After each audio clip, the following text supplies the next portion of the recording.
Is the government going to send you a $5,000 check? Let's take a look. So here recently, President Trump said that DOGE was looking at taking the money that they saved and sending it as a check to Americans. Let's take a look. There's even under consideration a new concept where we give 20% of the DOGE savings to American citizens and 20% goes to paying down debt, because the numbers are incredible, Elon. So many billions of dollars, billions, hundreds of billions, and we're thinking about giving 20% back to the American citizens and 20% down to pay back debt and pay down debt, which is, if you look at value, if it were a real estate balance sheet, the debt is tiny, but we still want to pay it down. Doesn't matter. Right. So DOGE has been looking for waste, fraud, or abuse in the government budget, and they've been going after things, shutting things down. Now, you may not know that DOGE actually existed before President Trump. It was created in 2014 under President Obama. It was called the United States Digital Service. The United States Digital Service. When President Trump came in, he signed an executive order to rename it DOGE, the Department of Government Efficiency. On the website, it says its goal is to modernize federal technology and software to maximize government efficiency and productivity.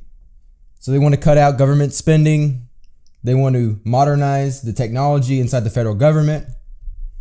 And their goal, they think that they're going to save the government, the budget of the federal budget, $2 trillion. So they think they're going to save $2 trillion. And President Trump has announced that he wants to send a $5,000 check, accounting for 20% of the $2 trillion, to every American taxpayer. Here's an interview with Chris Cuomo, James Fishback. James Fishback is a 30-year-old investor. He's an advisor to the president. And he's actually the one who came up with the idea of sending these checks. But what matters more? Sending a check to people or lowering the deficit and trying to make a dent in the trillions and trillions that we owe in debt?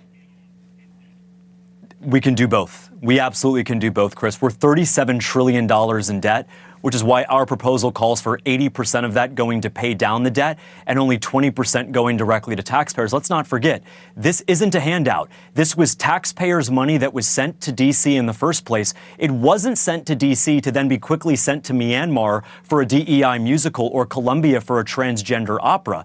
It was sent to D.C. to support Americans. And guess what? The American heartland is crumbling. Our roads and bridges are in despair, and veterans everywhere you look are being denied essential health care. And so the American people deserve compensation, deserve restitution. That's the first point. The second point is we need to restore the trust between taxpayer and her government. We can never balance the budget if the taxpayer feels cheated. And guess what? They do, given what DOGE has exposed in just the past month. Chris, we're 1 month into DOGE, and under Trump's leadership, we've already saved $55 billion.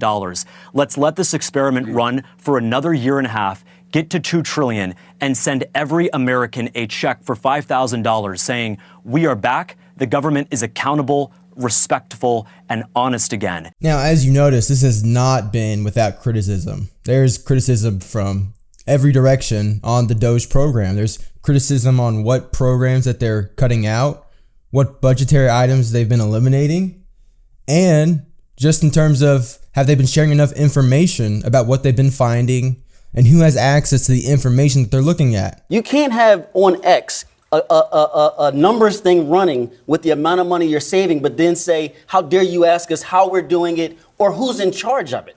You can't do or that. Where it goes. This is the other thing. Where it goes. I want the American people also to pay close attention to the tax fight that's about to happen. And I know we don't like to talk about the specifics of tax fight, but they're talking about all this money being saved. Well, you might want to expect then a check from the government to come back into your pockets. But most Americans aren't going to get that check. But do you know who will get that check? The 1% of billionaires and millionaires who are going to get benefits from these. It's not going to make up for it. I mean, I'm just telling you the facts are, DOGE says that they have cut about $16 billion, which is a rounding error in the federal government's budget.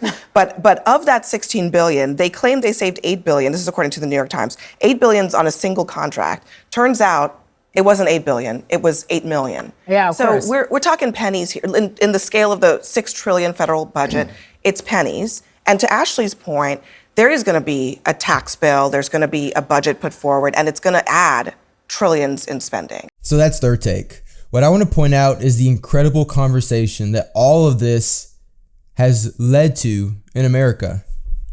For years, Americans haven't really talked about this question of where should our tax money go to? When we pay taxes, when the Congress votes on it, where should the money go? How much money should go overseas? How much money should go to each program? What kind of program should we be funding overseas and in the nation? It's such an important question. The Congress votes on these huge omnibus bills of $1 trillion here, $3 trillion there. But what about when you break it down into the millions? How many millions should go to this place? How many millions should go to this? So even if you think that right now we're spending money on all the right things and we're spending the right amount of money, even if you think that, that's fine. But this conversation for America is a great conversation.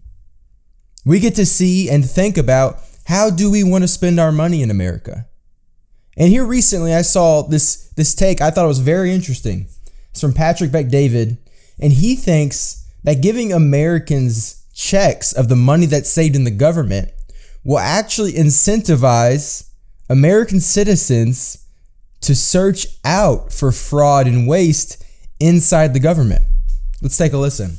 To shift the thinking of a country, if you shift the thinking and say, every time we find wasted money, we're sending you percentage, you have the entire country supporting you. Yeah, you're right. Did you understand what happened That's right there? so true. Because what you're now doing is you're revolutionizing the freaking game. But if you get the country sitting there and saying, hey, did you hear about what happened? What happened? What did I find? Find some more fraud. They just saved us another $3.8 trillion. They just $600 billion. Yeah. Hey, we're getting another $3,800 check. Woo. Awesome. That's great. We're finding more fraud. Yeah. That's what's going to happen. Oh my God. Do you realize what that That's means? Exactly right. Wow, you might be getting a $5,000 check from the government. And you might be one of these people that starts looking to see, I wonder if we can get another check. I wonder if we find out more fraud, maybe we can get another check. This is just an interesting conversation. How much money should we be spending, and where should we be spending it?